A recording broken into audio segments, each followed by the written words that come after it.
Hi there, Rabbi. How are you doing this week? I have the same feelings reflected in everyone as we watch events unfold. Unfortunately, the events in the Middle East are eclipsing the events in Ukraine, where things are better or different, but still, this idea of them against us, of superpowers or big powers thinking that they can use surrogates or can take advantage. It's just, I think everyone has that same feeling. What's going to happen? Where are we going with this, Joe? Those people are facing reality every day that's more horrible than anything we can imagine, or if you've experienced it before, something that you never want to revisit. So, what do we do when we say, "Oh, I feel bad"? Does that help? Where do we go from here? I do have a place for us to go from here. Obviously, many of us will find hope and comfort in our religions, denominations, faith communities, reading sacred documents. That certainly is a source for many of us. I have another suggestion. Dividing everything into black and white leads to disaster. Splitting everything into them and us leads to disaster. We need to act locally, think globally, but let's not get defocused by the global events. Let's start looking locally. We have to stop them and us. I'm watching the protests in DC, the protests in New York, where one group is supporting, one group's against, the other group supporting that group against, and you have two groups pitted against each other. There will be no solution. It's never been a good outcome. When the world is divided up into them and us, we're good, they're bad.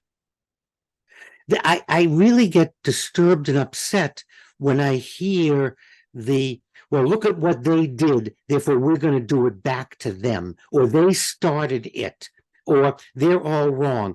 Let's sit down and look at positions. Okay, I don't particularly like the present president.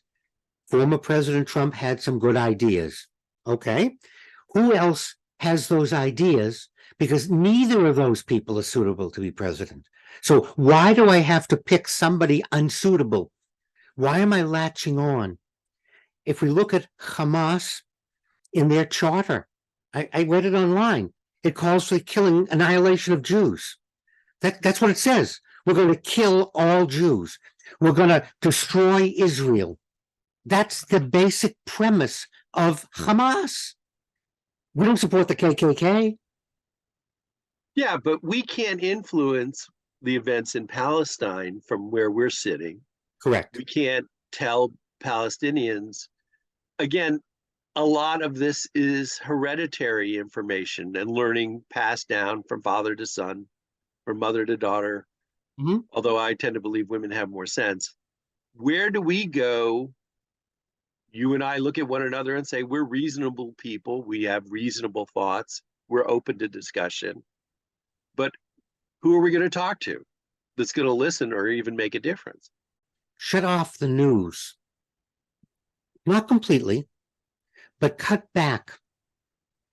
It's overwhelming, and we're brainwashing ourselves and we're torturing ourselves. These events are going on. Okay. But what is happening in my neighborhood? What's happening in my own life? What about my own family? Who's sick? Who's having a birthday party?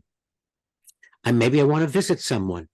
We need to turn our focus on our world, and if it's at all possible, to get together with other people of different religions, different denominations. Again, I'll go back to my theme. It's unfortunate that I can get more power, control, and followers by hate than I can by promoting goodness or equality, or saying both sides are wrong, both sides are right.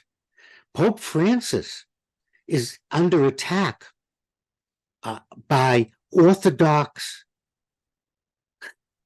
Everybody. everybody, Orthodox Roman Catholics, within the church itself. He's the Pope, the Holy Father.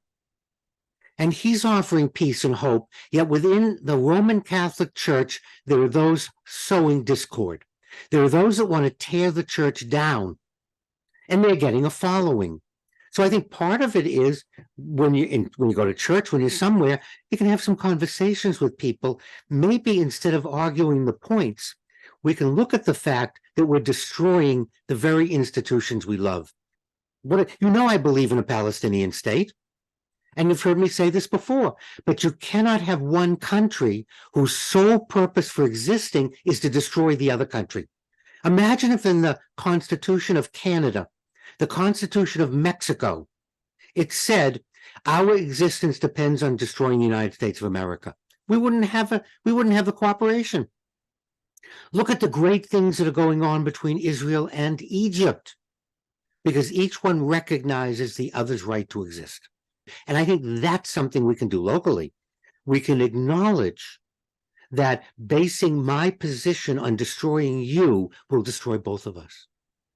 So maybe what we need to do is look at ourselves, because as the only person we theoretically can control, and say, I am not going to be an absolutist about anything. I'm going to be open-minded and listen before I criticize.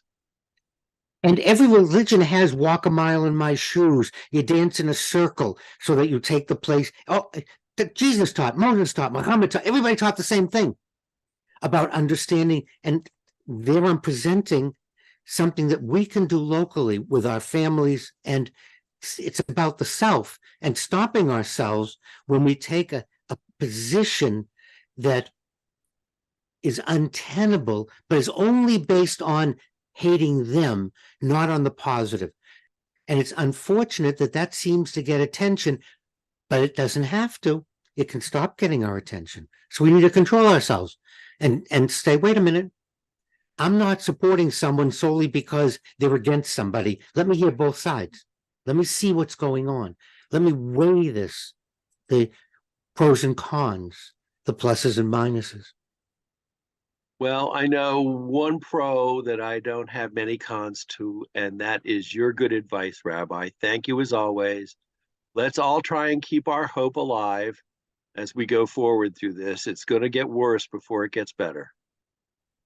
And benefits versus burdens is something we do all the time. We do it when we buy a recliner. We do it when we buy a car. We do it when we buy groceries. What's the cost? What's the reward? We do benefits, burdens. I'm just asking us to carry that now into the world of politics, into family, and let's kind of weigh things and reach a decision.